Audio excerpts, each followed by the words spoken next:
In Luciferian Ceremonial Magick, the foundational aim of the magician or adept must be to firstly strengthen, develop, and seize the higher principle.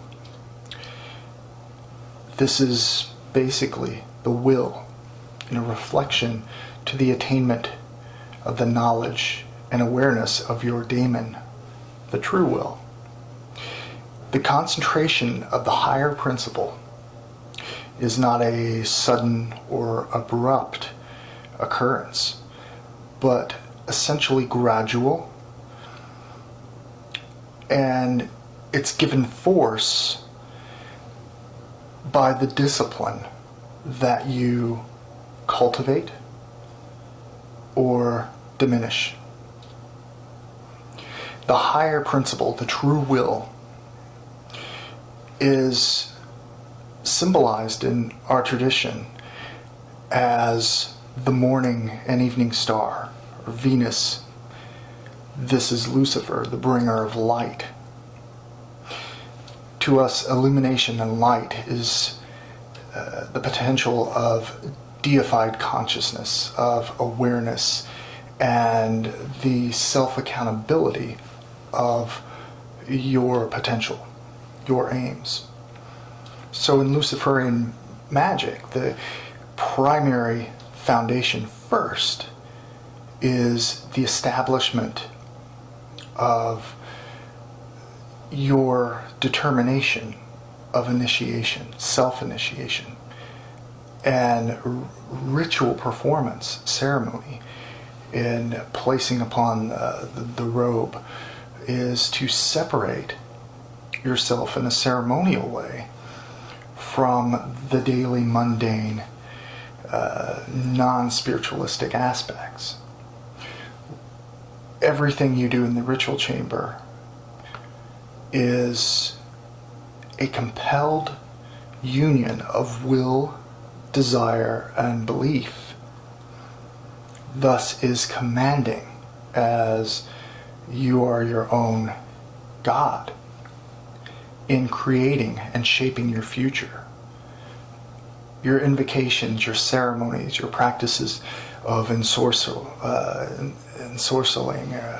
encircling, the root of, or the origin of sorcery, is to command your type of desire to manifest. And that's by the willed energy buildup and focus and guidance towards shaping your objective reality to that, to in some ways echo the subjective inner aspects. Foundations in Luciferian discipline are varying to different people. One of my personal direction changing moments in the mid to late 90s actually was the path workings I took, which involved physical stress and pushing myself to the limits through a part of my internal adaptive, the sinister tradition, which brought forth the Luciferian tradition as it was forming in this way. It involved understanding your weaknesses, building on your strengths, and not allowing illusion and potentials of ego to break that down and make you weak.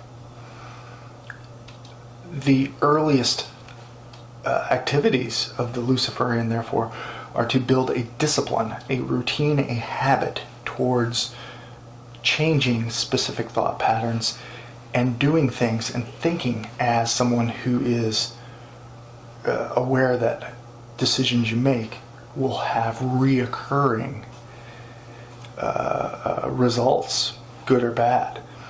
So it begins with thought, shaping thought. In ceremony, the symbolism of invocation and the deific mask all have an unconscious meaning that must be commanded upon, utilized from the chalice. This specific Baphomet, or Sabbatic goat chalice, represents the daemon, the Baphomet as Cain, the one who liberates, the embodiment of Samael and Lilith, is a symbol of the Black Adept. Not a devil to be worshipped, but a reflection of potential, determination.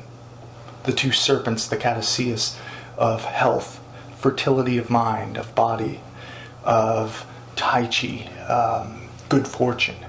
Your fortune as you seize it, barring disease or accident.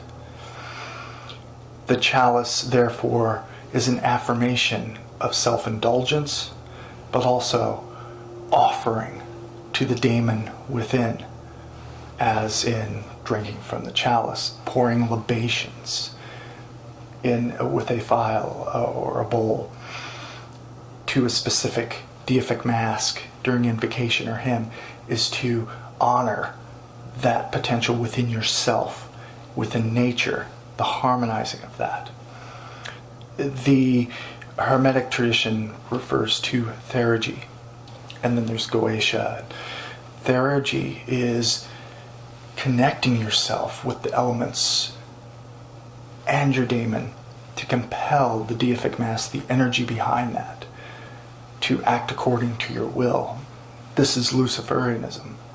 Goetic sorcery, to compel cause and effect situations to manifest. Very simple, but not altogether self-transforming. So your images, your Luciferian imagery, must be a directed spiritual determination of will, desire, and belief.